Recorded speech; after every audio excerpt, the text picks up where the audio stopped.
Hey, yeah, it's the same day. You can tell by my lovely hairdo. It's kind of the same.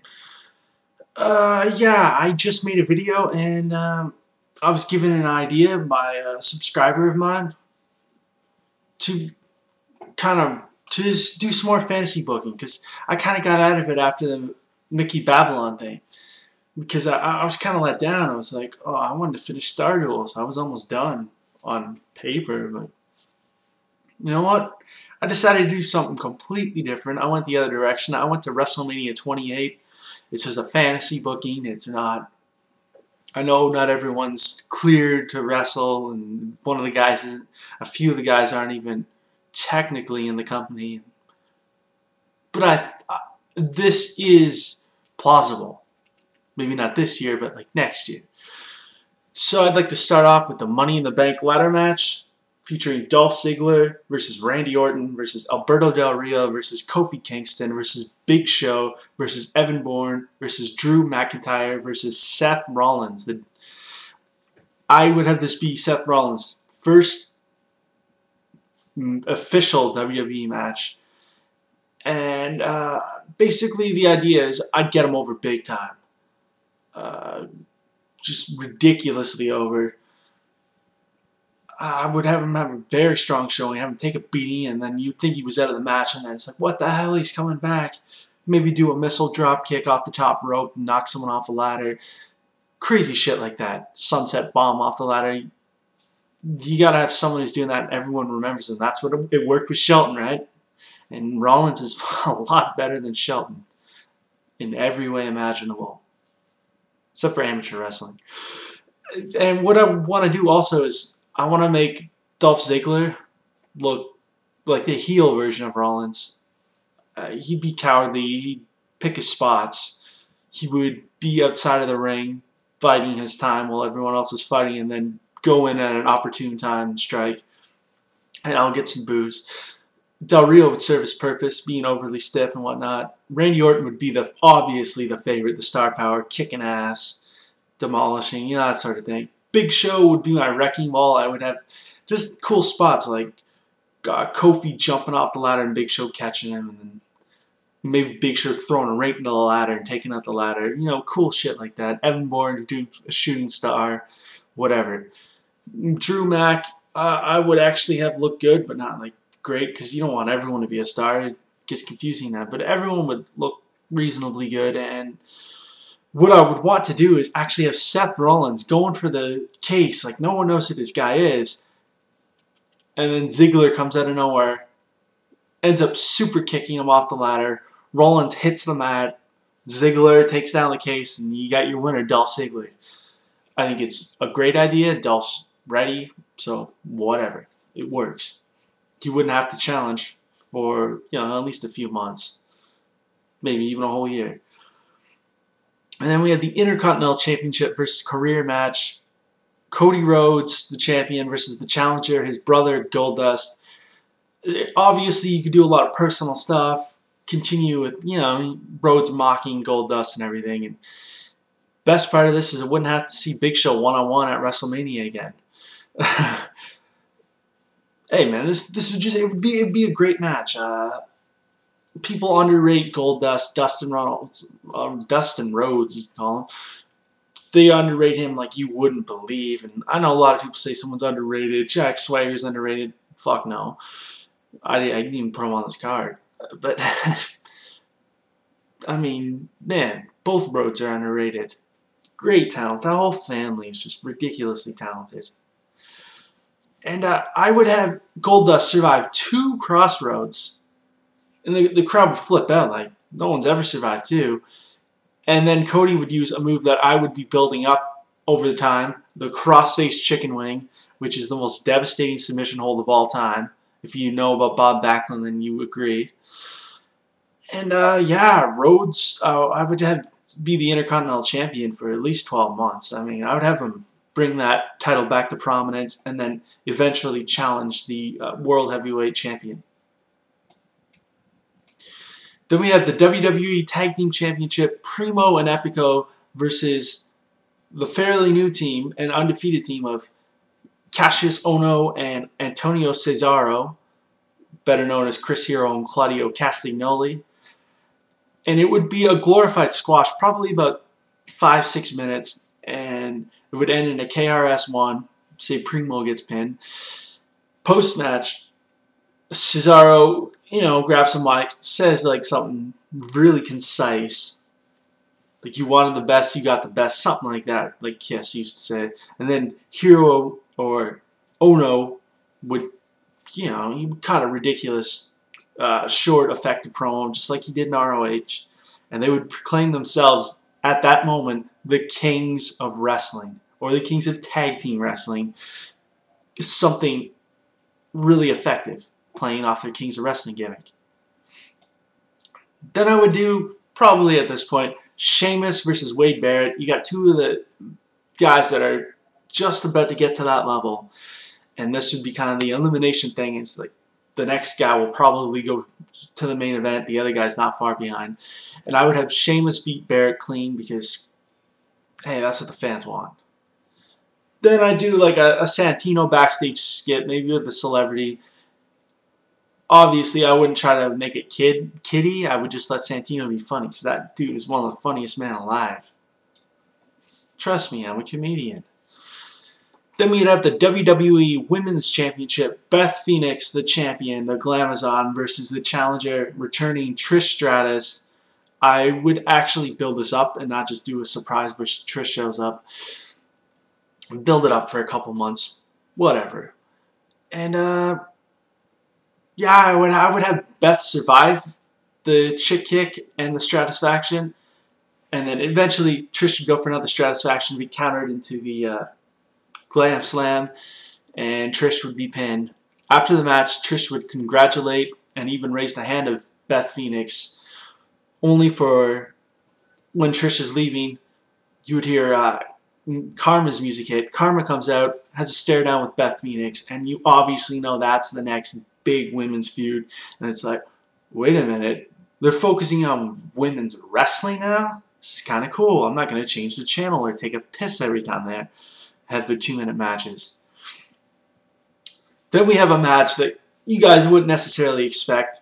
William Regal versus Dean Ambrose, a.k.a. John Moxley, which I hate that name. Ambrose is so much cooler, for his character anyway. Ambrose is still the same loose cannon. Regal is still the same thing. They're doing exactly what they did in FCW. Look up William Regal versus Dean Ambrose promo, match, attacks, backstage, whatever. Just commentary. When Regal was doing commentary during an Ambrose match, all of that. We just take the exact same FCW feud. This is one instance where recycling would not be a bad idea. And, yeah, Ambrose would win this, but I would have Regal beat him beforehand. And put a lot of doubt in people's minds. Regal making a big comeback, and then Ambrose shuts him down. And I would have him hit him with his own knee trembler. Something really effective. And then you have Regal, like, either stretchered out, or you just have him where there's medics and attendants checking him out.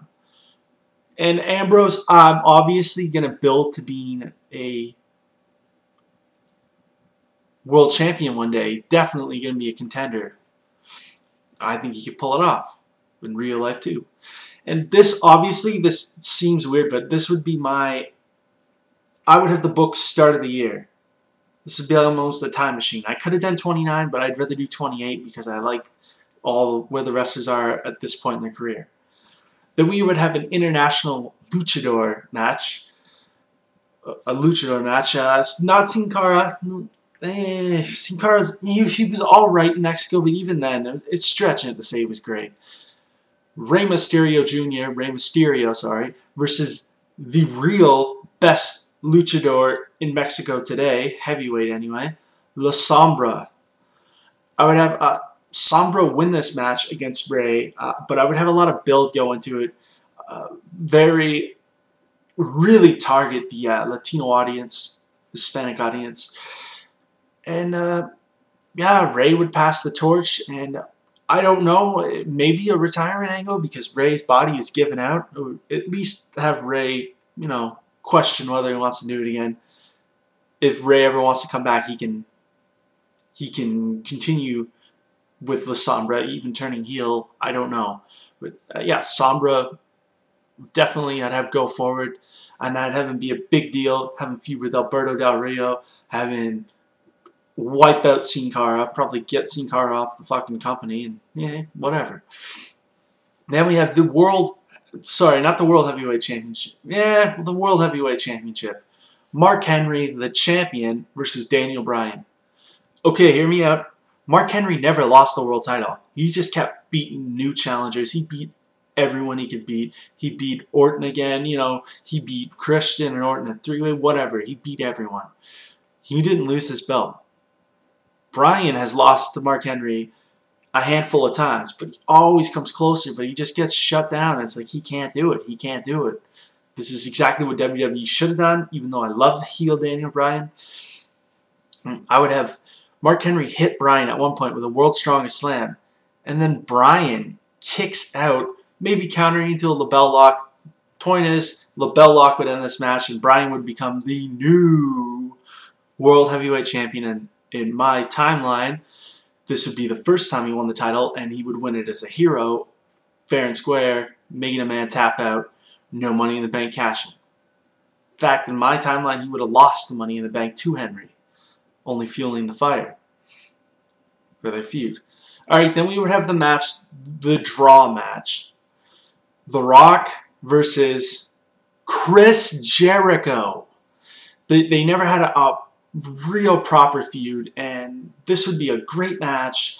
And I think stylistically, I mean, I could say kind of feud, but stylistically, this match would be better than Rock versus Cena. You could argue however you want, but the draw, I think The Rock on his own is a big enough draw, and no matter who he could be facing Santino Marella, and you goddamn know it would do buys. Dubai. Huh. So I would have The Rock win this, only because I don't think Jericho's going to be around long, and obviously I would have Jericho feud with Punk, only I would have had Jericho feud with him at Royal Rumble or something, or after this, at some point, and I would have Punk beat Jericho, only building Punk's momentum. Which leads me to the WWE Championship, the main event. CM Punk, the champion, versus the challenger, John Cena. I would have this be, you know, I wouldn't tell these guys like, oh, do moves. I would let them take control. I have faith in these guys, and they've had great matches. They've never had a bad match with each other. This is the match everyone wants to see. This is the draw. This is the crowd. Let's go Cena. Cena sucks. CM Punk. CM Punk. You have two distinct wrestlers. I would not have this be based on hate. I would have this be... I would have promo wars and stuff, but I would never have this go into hate mode necessarily. I would have it like Money in the Bank, but built a lot better. Solid foundation. You know, CM Punk being that guy, like the company doesn't want him to win, Blair Nice doesn't want him to win, Vince doesn't want him to win, and then you have Cena kind of, he's not the heel, but he's got their support, only no interference this time, and I would have Punk win with the Anaconda Cross, which is the Anaconda Vice, but it's like both hands like strangling the guy, his own hands, and it's a little different, looks cooler, yeah, Cena taps out to CM Punk. Nothing in the world is gonna make you more credible than tapping out John Cena. Trust me, it's only been a couple guys who have done it, and kind of legendary guys. So that is my WrestleMania card. Only the end. Obviously, I would have Daniel Bryan come out, shake hands with Punk.